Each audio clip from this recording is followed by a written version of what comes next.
అంగన్వాడీ వర్కర్లు తమ సమస్యల పరిష్కారం కోసం హిందూపురం ఎమ్మెల్యే నందమూరి బాలకృష్ణ ఇల్లు ముట్టడించారు. అంగన్వాడీ సంఘ ప్రతినిధులతో బాలయ్య ఫోన్లో మాట్లాడారు. అంగన్వాడీలకు ప్రభుత్వం ఇచ్చిన హామీలు నెరవేర్చాలని ఉద్యమానికి తన పూర్తి మద్దతు ఉంటుందని భరోసా ఇచ్చారు. దీంతో మహిళలంతా ఒక్కసారిగా జై బాలయ్య అని నినాదించారు.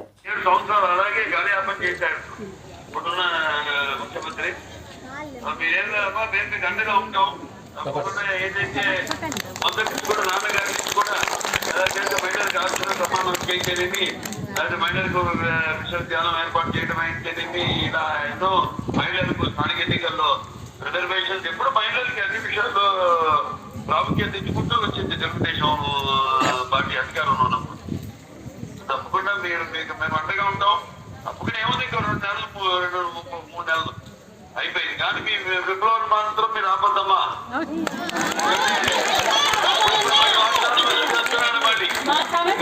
మళ్ళీ మేము ప్రభుత్వం రాగానే అధికారంలోకి రాగానే మళ్ళీ ఎన్నికలు అవ్వగానే మీకు ఇస్తామని ఈ యొక్క ఉచిత పథకాలు జనాలు కూడా అది చెప్తున్నాం. ఈ ఉచిత పథకాలు భ్రమలో పడద్దు. మీరు ఇలా ఎన్నో వాగ్దానాలు చేస్తారు. ఏముంది తెలిపిస్తాను మీకు జవాబుదారీ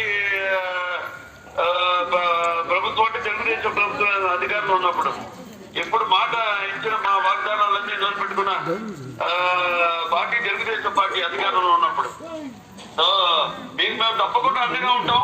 నేను రేపు వస్తున్నా. మళ్ళీ నేను హిందూపూర్కి వచ్చినప్పుడు మేము అందరిని కలుస్తాను. నేను తప్పకుండా కొంచెం ధైర్యంగా ఉన్నాడమ్మా. అలాగే డిఏలు అన్ని కలిసి చేశారు. ఏమీ ఇవ్వట్లేదు. పెంచుతాను గింజాలు పెంచలేదు. వాళ్ళ దృష్టిలో మన రాష్ట్ర పరిస్థితి ఎలా ఉందో వాళ్ళ జనానికి అందరు కూడా చెప్పేది ఒకటే. ఈ ఉచిత వాగ్దానాలు ఉత్పత్తి వాగ్దానాలు ఏదో గాల్లో మేడలు కట్టడం అలాగే ఉచిత పథకాలు ఈ భ్రమలో పడి మీ జీవితాన్ని మీరు నాశనం చేసుకోవద్దండి. మీకంతా మేము తెలుగుదేశం ఎప్పుడు అండగా ఉంటుంది. రేపు వచ్చే తెలుగుదేశం పార్టీ అధికారంలోకి తప్పకుండా సమస్యలు అన్ని తీరుస్తాం. తప్పకుండా మీకు ఎప్పుడు అండగా ఉంటాను. నేను పార్టీ అండగా ఉంటుంది. రేపు అధికారంలోకి రాగానే మేము అన్ని సమస్యలు పరిష్కారం చేస్తాం తప్పకుండా. సార్ నమస్తే సార్. మాకు దూరం నుంచి ఉండడం కాదు, మాకు దగ్గర వచ్చి మాకు మద్దతు ఇస్తూ మేము వచ్చిన తర్వాత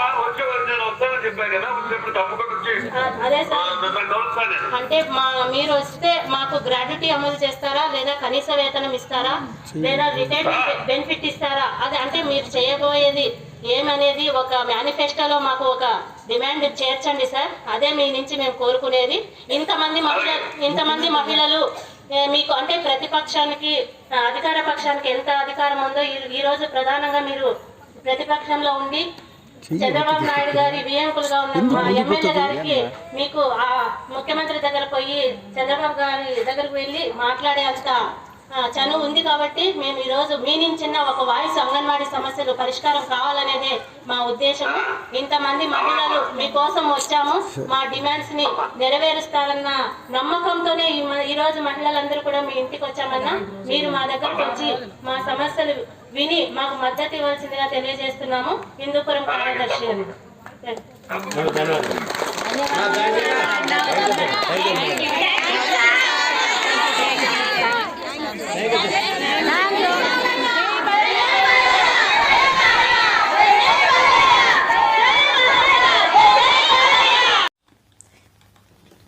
అధికార పార్టీ వైసీపీకి రోజు రోజుకి అంగన్వాడీల శాఖ పెరుగుతోంది. అంగన్వాడీల కార్యకర్తలు ఆయా సంఘాల పిలుపు మేరకు నిరవధిక సమ్మెలో భాగంగా 17వ రోజు రాష్ట్ర వ్యాప్తంగా పలుచోట్ల మంత్రులు, అధికార పార్టీ ఎమ్మెల్యేలు, నేతలు ఇళ్లను ముట్టడించారు.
సుప్రీం కోర్టు ఇచ్చిన గ్రాడ్యుయేట్ అమలు చేయాలి.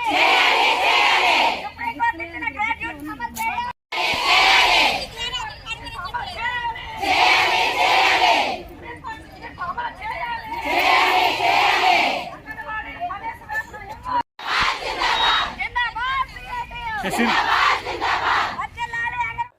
బెంగళూరులో ప్రభావితం చేసే స్థాయిలో తెలుగు ప్రజలు ఉన్నారని టీడీపీ అధినేత చంద్రబాబు నాయుడు అన్నారు. గురువారం బెంగళూరులో టీడీపీ ఫోరం ఆధ్వర్యంలో నిర్వహించిన బహిరంగ సభలో చంద్రబాబు పాల్గొన్నారు. నేను ఇంకొక విషయం కూడా ఇక్కడ మీతో ఒక మాటలు మాట్లాడుతున్నాను. ఎగో ప్రాబ్లం ఫ్యామిలీస్ రాకుండా ప్రపంచంలోనే భారతదేశంలో ఉండే కుటుంబ వ్యవస్థ ఏ దేశానికి లేదు. ఈ విషయం మీరు గుర్తుపెట్టుకోవాలి. ఏ కులం కానీ, ఏ మతం కానీ, ఏ ప్రాంతంలో సరే భారతదేశంలో ఉండే కుటుంబ వ్యవస్థ ప్రపంచానికి ఆదర్శం. తల్లిదండ్రులు పిల్లల గురించి ఆలోచిస్తారు, పిల్లలు తల్లిదండ్రుల గురించి ఆలోచిస్తారు. సోషల్ సెక్యూరిటీ ఉంటుంది, ఒక బాండ్ ఉంటుంది. మనం ఎన్ని కష్టాలు పడినా సాయంత్రం ఇంటికి వస్తే కష్టాలు మర్చిపోయి మళ్ళా రీఛార్జ్ అయ్యే వ్యవస్థ భారతదేశంలో కుటుంబ వ్యవస్థ అని చెప్పి కూడా నేను మీకు తెలియజేస్తున్నా. ఈ వ్యవస్థను కూడా మనం కాపాడుకోగలిగితే ఇది ప్రపంచానికి ఆదర్శం అవుతుంది. ఇక్కడ నేను ఒక మాట మిమ్మల్ని కోరుతున్నా. ఆంధ్రప్రదేశ్ రాష్ట్రంలో అన్ని వ్యవస్థలు భ్రష్టు పట్టాయి. నేను ఇక్కడ నాకంటే మీకు బాగా తెలుసు. నేను ఆ విషయాలు మీతో మాట్లాడడం లేదు. నేను ఇక్కడ ఒక సంకల్పాన్ని చేశాను. ఈరోజు P3 మోడల్ ఉంది, పబ్లిక్ ప్రైవేట్ పార్ట్నర్షిప్. మీకు ఫ్లైఓవర్స్ అన్నీ వచ్చాయి, రోడ్లన్నీ వచ్చాయి, ఎయిర్పోర్ట్లు వచ్చాయి, పవర్ సెక్టర్ వచ్చింది. ఇవన్నీ కూడా PPP మోడల్లో వచ్చాయి. PPP మోడల్లో యూజర్స్ పేమెంట్ల కింద టోల్ గేట్స్ కానీ ఏదైనా మీరు తీసుకోండి, లేకపోతే ఛార్జెస్ కింద పెట్టే పరిస్థితికి వచ్చారు. దీనివల్ల ఏమైందని మీరు ఆలోచిస్తే సంపద విపరీతంగా పెరిగే పరిస్థితి వచ్చింది. కానీ ఆ సంపద కొంతమందికే పరిమితం అయ్యే పరిస్థితి వచ్చింది. నేను అందుకే నా జీవితంలో ఎన్టీ రామారావు గారి స్ఫూర్తితో పేదరికం లేని సమాజాన్ని చూడాలనేది నా జీవిత ఆశయం. అయితే మాటల్లో చెప్పడం కాదు. నేను అందుకనే ఒక ఆలోచన మీ మైండ్లో కూడా వదిలిపెడుతున్నా. మేధావులు కాబట్టి, చదువుకున్నారు కాబట్టి మీరు కూడా ఆలోచించండి. సంపద సృష్టించడంలో ఎలాంటి రిఫార్మ్స్ తీసుకోవాలో నాకు గైడ్ చేయండి. అదే సమయంలో P4 మోడల్ ద్వారా పబ్లిక్ ప్రైవేట్ పీపుల్ పార్ట్నర్షిప్, అంతకుముందు పబ్లిక్ ప్రైవేట్ పార్ట్నర్షిప్, ఇప్పుడు పబ్లిక్ ప్రైవేట్ పీపుల్ పార్ట్నర్షిప్ ద్వారా పేదరికం లేని సమాజాన్ని నిర్మాణం చేయాలని, ఆర్థిక అసమానతలు తగ్గించే వ్యవస్థకు శ్రీకారం చుట్టాలనేది నా ఆలోచన. 1,00,000 కోట్లు ఉండేవాడికి ఇంకొక 10,000 కోట్లు వస్తే 1,10,000 కోట్లు అవుతుంది. 1 కోటి రూపాయలు ఉండేవాడికి ఇంకొక 1 కోటి రూపాయలు సంపాదించే శక్తిని ఇవ్వగలిగితే అతని జీవితం కానీ, ఆ కుటుంబం కానీ ఎంత ఆనందంగా ఉంటుందో, ఎంత తృప్తి ఉంటుందో మనం గుర్తుపెట్టుకోవాల్సిన అవసరం ఉంది. ఆ వ్యవస్థకు నేను శ్రీకారం చుట్టాలనుకుంటున్నాను. దానికి మీ అందరి సహకారం అవసరం అని చెప్పి కూడా నేను మీకు తెలియజేస్తున్నా. మీరొక్కరే పైకి వస్తే కాదు, మీతో సమానంగా ఇంకొక కుటుంబాన్ని మీరు పైకి తేగలిగితే, శక్తి ఉండేవాడు ఒక 10 కుటుంబాలని, ఇంకా శక్తి ఉంటే 100 కుటుంబాలని మనం పైకి తేగలిగితే మన జన్మ సార్థకం అవుతుంది. ఇక్కడ ఇంకొక విషయం కూడా చెప్తున్నా. ప్రజల్ని ఆస్తిగా మనం చూడాలి. ఇప్పుడంతా కూడా క్యాపిటల్ కావాలి, లేదంటే భూములు కావాలి, వారసత్వంగా వచ్చేటి కావాలనుకుంటున్నాం. కానీ నేను ఆలోచించేది ప్రజల్ని, జనాభాని ఒక ఆస్తిగా భావించి ప్రణాళికలు మనం తయారు చేస్తే పేదరికం వల్ల కష్టం కాదని చెప్పి కూడా నేను మీకు తెలియజేస్తున్నా. దీనికి కావాలని స్కిల్స్ అప్డేట్ చేయడం, అప్గ్రేడ్ చేయడం, అనునిత్యం ఒక కుటుంబాన్ని గురించి ఆలోచించి 5 మంది వ్యక్తులుంటే ఏజ్తో సహా, వాళ్ళ చదువుతో సహా, వాళ్ళకుండే స్కిల్స్తో సహా, వాళ్ళ ఆస్తుపాస్తులు అన్నీ కూడా దృష్టిలో పెట్టుకుంటే, నేను ఒక సాధారణ కుటుంబంలో పుట్టాను. ఒకప్పుడు మా ఊర్లో కూడా చూస్తే కరెంటు కూడా లేదు, మా ఊరికి రోడ్డు కూడా లేదు. ఆ రోజు ఏ వ్యవసాయ పనులు ఏ పనైనా ఎడ్లే సర్వస్వం మనందరికీ. మీరు కొంత బెటర్, నా తర్వాత వచ్చిన జనరేషన్ కాబట్టి మీరు అవన్నీ చూడలేదు. కానీ ఆ రోజు బావిలో నుంచి నీళ్లు తీయాలంటే కప్పిలు తీయాలంటే ఎద్దులే, భూమి చదువు చేయాలంటే ఎద్దులే.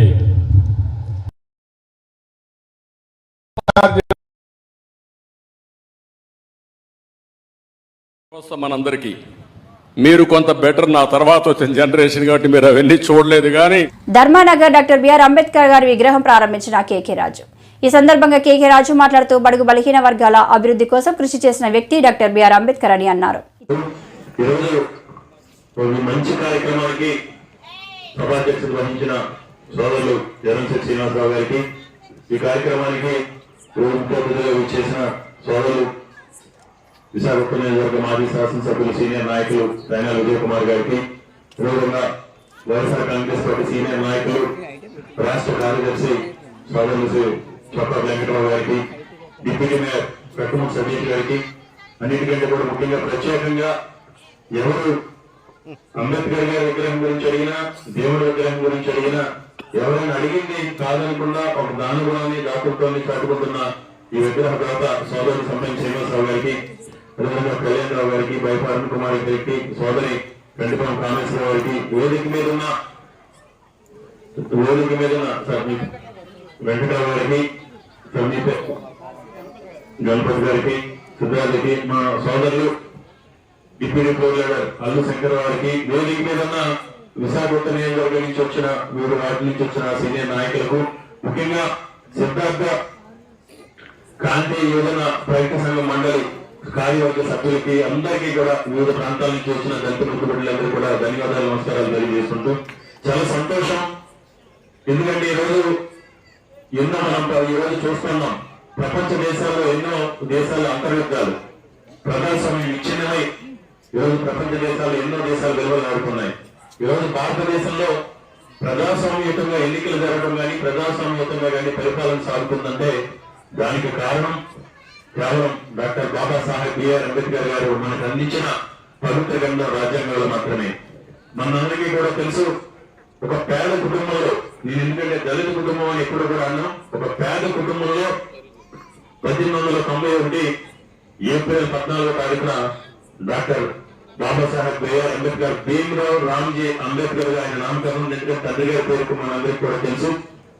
ఆయన జన్మించి చిన్నతనం నుంచి కూడా, అంటే స్కూల్ డేస్ నుంచి కూడా, పాఠశాల విద్యాభ్యాసం నుంచి కూడా, అంటే మనకు ఇలాంటి కారణ జన్మలు డాక్టర్ బాబాసాహెబ్ బిఆర్ అంబేద్కర్ గారు కారణ జన్మలు, మానవ జన్మలోనే కొంతమంది దైవ సమానులుగా కారణ జన్మలుగా ఆయన జన్మించడం జరిగింది. కాబట్టి పాఠశాల విద్యాభ్యాసం నుంచి కూడా ఉన్నతమైన భావాలతో పాటు సేవాగుణం, సమానత్వం రావాలి. మనతో పాటు ఉన్న అందరూ కూడా స్కూల్ ఏది నుంచి కూడా తనతో పాటు ఉన్న వాళ్ళందరూ కూడా బాగుండాలని ఆయన ఆనాడు మనందరికీ కూడా తెలుసు, భారతదేశంలో ఉన్న వివక్షను కూడా చాలా సమర్థవంతంగా స్కూల్ వయసు నుంచి కూడా ఎదుర్కొని, ఆ రోజుల్లోనే చిన్న వయసులోనే ఎవరైతే కులాహంకారంతో లేకపోతే ధనాహంకారంతో పదవి వ్యాపంతో వ్యవహరిస్తున్నారో పెద్దల మనసులో చిన్న వయసులోనే కూడా మార్పు తీసుకొచ్చే విధంగా ఆయన జీవన శైలి యుక్త వయసులోనే ఆయన ఆలోచన ద్వారా కూడా తీసుకొచ్చిన గనుడు ఈరోజు డాక్టర్ బాబాసాహెబ్ బిఆర్ అంబేద్కర్ గారు. ఆయన అలాంటి కుటుంబంలో పుట్టి ఒక పట్టుదల, కృషి, సంకల్పం ఉంటే ఎవరు దేనికి అతిథులు కాదు, మనం ఏదైనా సాధించగలుగుతాం అనే దానికి ఆయన రోల్ మోడల్. ఎందుకంటే అలాంటి కుటుంబంలో పుట్టి ఆయన కొలంబియా యూనివర్సిటీలో న్యాయశాస్త్రం అభ్యసించడం కానీ, లండన్ స్కూల్ ఆఫ్ ఎకనామిక్స్ లో ఆర్థిక శాస్త్రం ఆయన అభ్యసించడం కానీ, రాజకీయ శాస్త్రం కానీ. ఎందుకంటే అలాంటి కుటుంబం నుంచి వచ్చి ఈ ప్రపంచంలోనే ప్రసిద్ధిగాంచిన విశ్వవిద్యాలయాల్లో విద్యను అభ్యసించి విజ్ఞాన సముపార్జన చేసి, ఆ విజ్ఞాన సముపార్జన అందరినీ కూడా ఈ దేశంలో ఉన్న అణగారిన వర్గాలందరినీ కూడా అభ్యున్నతి కోసం తన విజ్ఞానాన్ని, తన చదువుని, తన తెలివితేటల్ని, తన మేధావితనాన్ని కూడా ఈ దేశం కోసం అర్పించిన ఏకైక నాయకుడు ఈ దేశంలో డాక్టర్ బాబాసాహెబ్ బిఆర్ అంబేద్కర్ గారు మాత్రమే. ఆయన యుక్త వయసు నుంచి ఆయన పరమపదించే వరకు కూడా, ఆయన మనందరికీ కూడా తెలుసు, 1956 డిసెంబర్ 6వ తారీఖున ఆయన పరమపదించే వరకు కూడా ప్రతి క్షణం కూడా ఏ విధంగా ఈ దేశంలో ఉన్న అసమానతలను తొలగించాలి, ఏ విధంగా ఈ దేశంలో సమానత్వాన్ని తీసుకురావాలి, ఏ విధంగా సమానత్వాన్ని తీసుకురావాలంటే ఎలాంటి నిర్ణయాలు తీసుకుని ఎలాంటి కార్యక్రమాల ద్వారా సమానత్వాన్ని తీసుకొచ్చి అంటరానితనాన్ని పాల్గొని పేదరికాన్ని నిర్మూలించగలుగుతామని ఆయన చేసిన ఆలోచన ఫలితమే ఈరోజు మన దేశంలో ఈరోజు ఎంతో కొంత ఈరోజు అనుభవించగలుగుతున్నాం అంటే దానికి కారణం ఆయనే. ఇప్పుడు ఇందాక ఆయన విజయ్ కుమార్ గారు చెప్పినట్టు ఆయన కలవడం అనేది లౌకిక రాజ్యం, ప్రజాస్వామ్యం. నిజంగానే కొన్ని రాజకీయ పార్టీలు, కొన్ని రాజకీయ శక్తులు ఈరోజు హిందుత్వం పేరుతో ఆయన రచించిన రాజ్యాంగాన్ని కూడా, రాజ్యాంగ విలువలు కూడా కాలరాసే ప్రయత్నం చేస్తూ విచ్ఛిన్నం చేసే ప్రయత్నం చేస్తూ ఉన్నారు. ఎందుకంటే అన్ని భారతదేశం అంటే ఒక పూర్ణ కుంభం. అన్ని కులాలకి, అన్ని మతాలకి, అన్ని జాతులకి కూడా ఎప్పటి నుంచో కూడా సాంప్రదాయబద్ధంగా జీవించే ప్రాంతం భారతదేశం. అలాంటి భారతదేశంలో ఇందాక విజయ్ కుమార్ గారు చెప్పినట్టు కొన్ని పార్టీలు ఏదో వాళ్ళ ఓట్ల కోసమో, సీట్ల కోసమో, వాళ్ళ రాజకీయ వారసత్వాలు కానీ, లేకపోతే వాళ్ళ రాజకీయ ఉనికిని కానీ కాపాడుకోవడం కోసం ఈరోజు కులం రంగు కులే ప్రయత్నం చేస్తున్నారు. ఏది ఏమైనా ఈరోజు ఆయన అందించిన మహా గ్రంథం రాజ్యాంగాన్ని ఈరోజు దేశం ఆ రాజ్యాంగ ఫలితంగానే పేద వర్గాలన్నీ కూడా అభ్యున్నతి సాధిస్తున్నాయి. ఈరోజు ముఖ్యంగా ఆయన కోరుకున్నది ఈ దేశంలో పేదరికాన్ని నిర్మూలించాలంటే ముఖ్యంగా అందరికీ కూడా అందాల్సింది చదువుకోవాలనుకునే తపన, తాపత్రయం ఉన్న ప్రతి అణగారిన వర్గాలకు సంబంధించి, పేద వర్గాలకు సంబంధించిన విద్యార్థులు కూడా ప్రభుత్వాలే బాధ్యతగా తీసుకుని విద్యను అందించి విజ్ఞాన సముపార్జన అందించాలనేది అంబేద్కర్ గారి ఆశయం.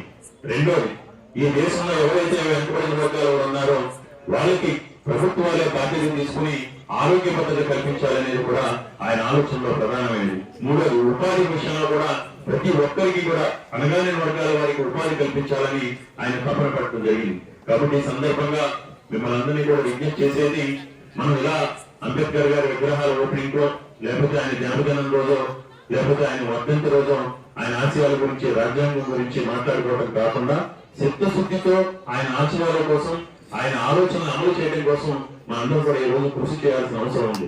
ఎందుకంటే మనం రాజకీయాలు చూస్తూ ఉన్నాం.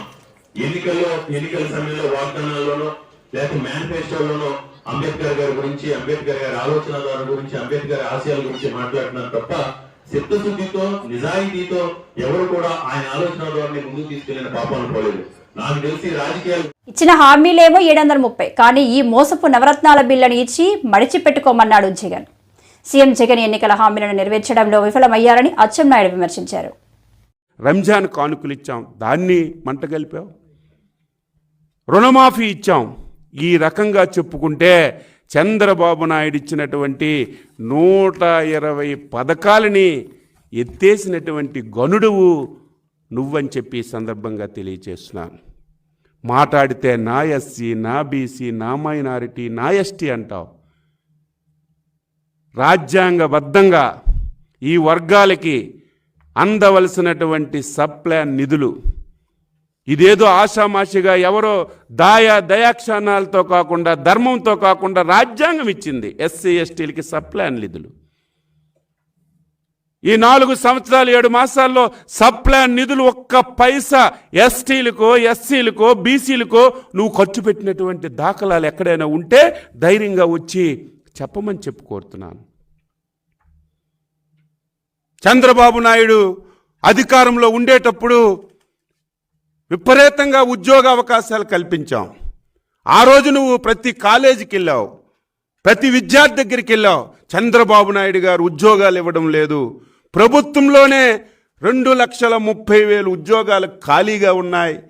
ఏ డిపార్ట్మెంట్లో ఎన్ని ఖాళీలు ఉన్నాయని అబద్ధాలు చెప్పి, విద్యార్థులారా నా గెలుపుకు సహకరించండి, నాకు ఓట్లేయండి, నేను అధికారంలోకి వచ్చిన తర్వాత ప్రతి సంవత్సరం జనవరిలో ఒక క్యాలెండర్ ఇచ్చి ఉద్యోగాలు చేస్తానని చెప్పి మాటిచ్చినటువంటి జగన్మోహన్ రెడ్డి ఈ 4 సంవత్సరాలు 7 మాసాల్లో ఒక్క ఉద్యోగమైనా ఇచ్చావా? చంద్రబాబు నాయకత్వంలో ప్రతి సంవత్సరం మెగా డిఎస్సి పెట్టాం. నువ్వేం చెప్పావు? నేను వస్తే ప్రతి సంవత్సరం డిఎస్సి పెట్టి ఉపాధ్యాయ ఉద్యోగాలు ఇస్తానన్న. ఒక్క ఉపాధ్యాయ ఉద్యోగమైనా ఇచ్చావని నేను అడుగుతున్నాను. కొండ బద్దలు కొట్టి చెప్పావు, నేను వస్తే విద్యుత్ ఛార్జీలు ఒక్క పైసా పెంచనని. సిగ్గు లేకుండా మాట్లాడావు. ఈ 4 సంవత్సరాలు 7 మాసాల్లో దాదాపుగా 64,000 కోట్ల రూపాయలు పేదవాడి మీద విద్యుత్ ఛార్జీలు పెంచావు. ఇంకొకటి అత్యంత ప్రధానమైనటువంటి అంశం, చంద్రబాబు నాయుడు గారు గోకుర్లతో మగ్దాన్ని పట్టిస్తున్నాడు, ఆడవాళ్ళ తాలిబెట్టులతో ఆడుకుంటున్నాడని నిస్సిగ్గుగా మాట్లాడావు. నేనొస్తే మద్యపానాన్ని నిషేధిస్తానన్నావు. ఇంకొక మాట చెప్తే ఎవడమైనా సరే తల తెంచుకుంటాం కానీ మాట తప్పం. ఎంత సిగ్గు లేకుండా మాట్లాడాడంటే 2024లో మద్యపానాన్ని నిషేధించిన తరువాతే నేను ఓట్లు అడుగుతాను, లేకపోతే ఓట్లు అడగనని సిగ్గు లేకుండా మాట్లాడినటువంటి జగన్మోహన్ రెడ్డి, రేపు నువ్వు 2024 ఎలక్షన్లలో ఏం మొహం పెట్టుకొని నువ్వు ఓట్లు అడుగుతావని చెప్పి నేను అడుగుతున్నాను. మద్యపానాన్ని నిషేధించడం కాదు, మద్యం మీద వచ్చినటువంటి ఆదాయాన్ని తాకట్టు పెట్టి 25,000 కోట్ల రూపాయలు అప్పు తెచ్చి మా పీకలకు చుట్టినటువంటి నువ్వు అసలు నువ్వు ఏమనాలని చెప్పి నేను ఈ సందర్భంగా తెలియజేస్తున్నాను. పేదవాడికి ఇంటికి 1 రూపాయితో రిజిస్ట్రేషన్ చేస్తానన్నావు. ప్రతి ఇంటికి 10,000, 20,000 బలవంతంగా వసూలు చేసి అక్కడ డబ్బు కూర్చుకున్నావు. ఈ రాష్ట్రానికి 2 లక్షల కోట్ల ఆదాయం వచ్చినటువంటి అమరావతి నమ్మించి గొంతుకొచ్చావు.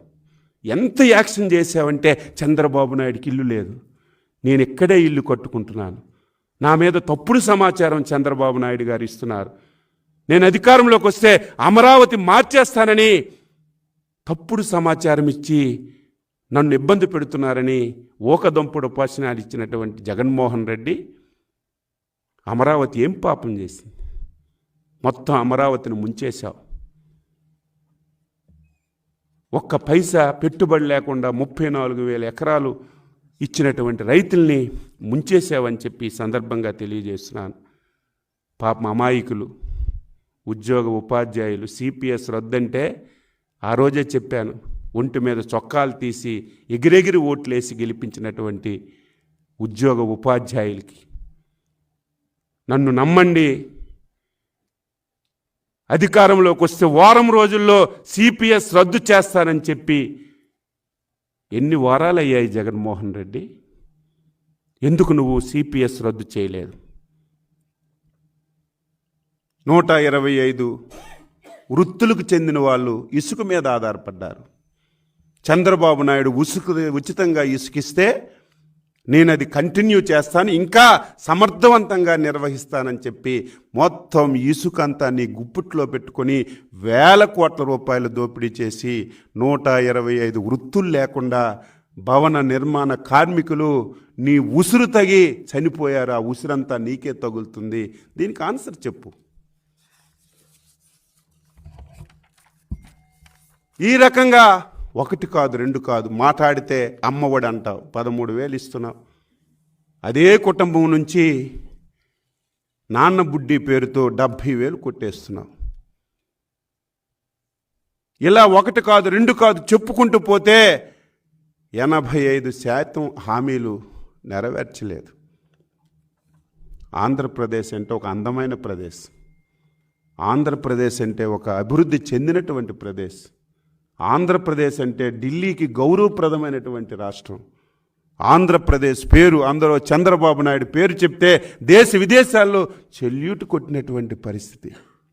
ఈరోజు ఇటువంటి ఆంధ్రప్రదేశ్లో నువ్వు పాదయాత్రలో అందరికీ హామీలు ఇచ్చావు. అంగన్వాడీలకు వెళ్తే నేను గర్వంగా చెప్తున్నాను, 6,500 రూపాయలు ఉన్నటువంటి అంగన్వాడీ శాలరీని ఆ రోజు నేను కూడా సబ్ కమిటీలో ఒక మెంబర్గా ఉన్నాను, ఒకేసారి 5,000 పెంచి